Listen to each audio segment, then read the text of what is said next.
Did you know that the prize pool of the first Call of the Abyss event was around 55,000 US dollar?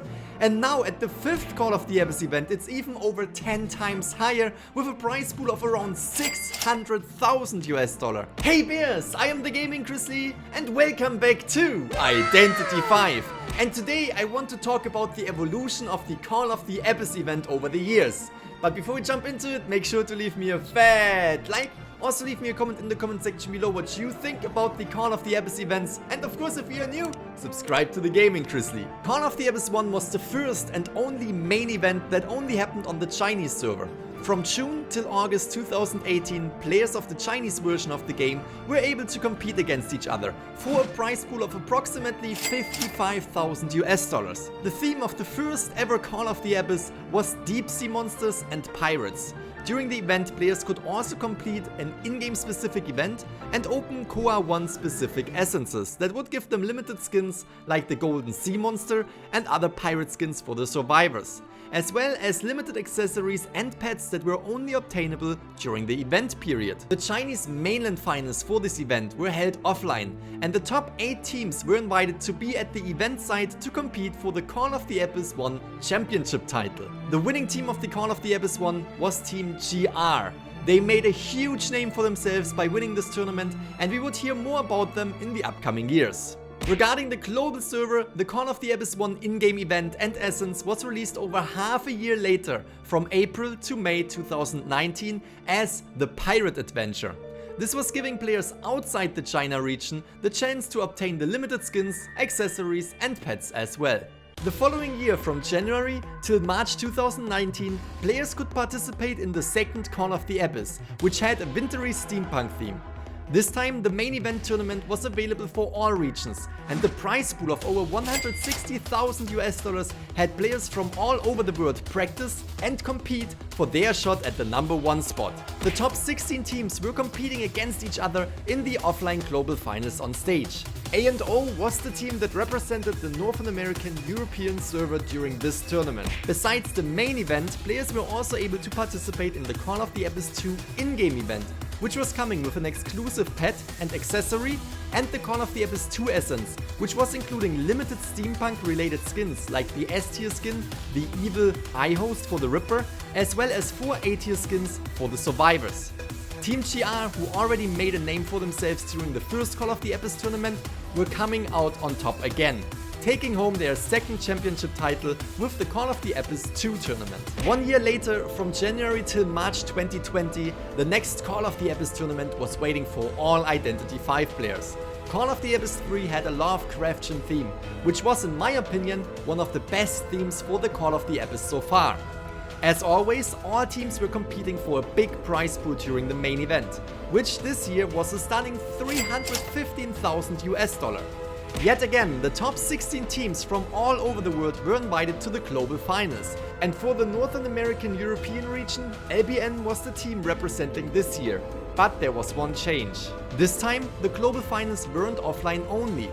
The pandemic started and health measurements were introduced to keep this event as safe as possible, which was also leading to a lot of teams competing online during the finals. Mainland China teams were still able to go to the offline event site to participate during the finals though. Besides the main event, players could also play the Call of the Abyss 3 in-game event, which as always included a free limited pet and accessory, and the Call of the Abyss 3 essence was coming with limited skins like the S-tier skin for the smiley face, the Netherwalker, which is in my opinion by far the best skin from the Call of the Abyss events. And we were also able to obtain 4 limited A-tier skins for survivors. For the main event, Team GR has proven themselves yet again by coming out on top in the Call of the Abyss 3 tournament, and this is their 3rd championship title in a row. And 1 year later, in early 2021, Identity 5 invited again to participate in the yearly Call of the Abyss spectacle. The Call of the Abyss 4 theme was the Great Race, and this year the prize pool was almost $500,000 US dollar. And again, the tournament main event brackets included the top 16 teams from all around the world. And this year, B4U was the representing team for Northern America and Europe. With the pandemic still going on, the global finals looked very similar to the previous year, with teams not being able to go to the on-site event. Nevertheless, Call of the Abyss 4 turned out to be a fantastic tournament. And as all of the years before, the main event was also coming with an in-game event in which all Identity V players could obtain a limited event pet and accessory. And the Call of the Abyss 4 Essence had race-themed skins like the limited S-tier skin The Molten Hound for the Gamekeeper, as well as A-tier skins for several survivors. But this year, GG was taking home the championship title, dethroning the champion of the past 3 years, GR. And now in 2022, players had the chance to qualify for the Call of the Abyss 5 tournament. The event theme this year is Metropolis, the City of Lights. Again, the top 16 teams from all regions will compete against each other and reach for the championship title of the 5th Call of the Abyss event.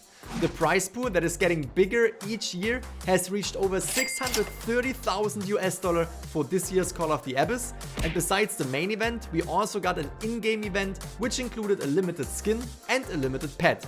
But of course, that was not the only limited skin. We also got the Call of the Abyss 5 Essence, and in this Essence, players were able to obtain several limited skins like the S-tier skin for the Geisha, the Eternal Aurora, as well as 4 A-tier skins for survivors. And for the North American European server, the team B4U has qualified again to take part in the global finals as one of the top 16 teams worldwide, showing they are still the top team on this server. And since this video is made while the main event of the Call of the Abyss 5 is still ongoing, the winner of this year's tournament is not set yet. And that was the evolution of the Call of the Abyss events in Identity V. I'm curious to see who will win this year, and I'm also very curious to see what the theme will be next year in Call of the Abyss 6. I hope you guys enjoyed this video. If so, make sure to leave me a fat like. Also leave me a comment in the comment section below what you think will be the theme for Call of the Abyss 6. And of course, if you're new, subscribe to the Gaming-Grizzly. I hope you all have a fantastic day, and I will see you in the next video. Bye bye!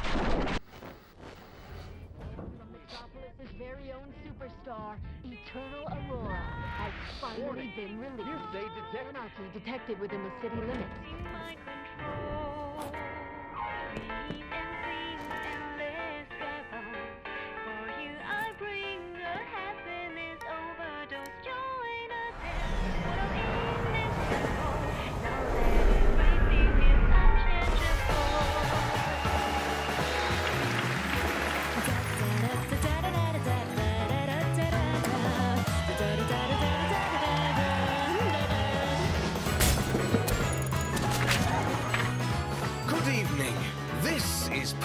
Radio.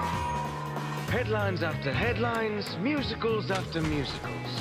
Can you even recall the last time you saw the sun? The media fills you with cheap thrills and mindless entertainment. Eventually, we'll all amuse ourselves to death.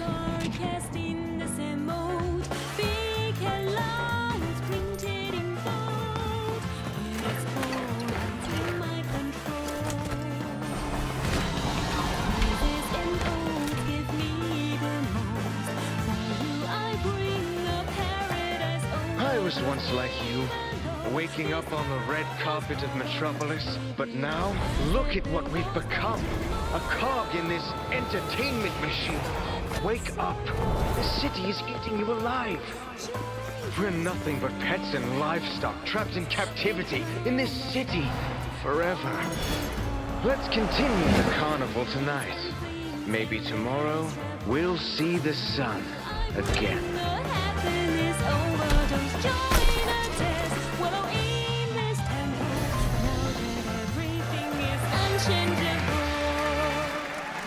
Tonight, we celebrate the prosperity and beauty of Metropolis.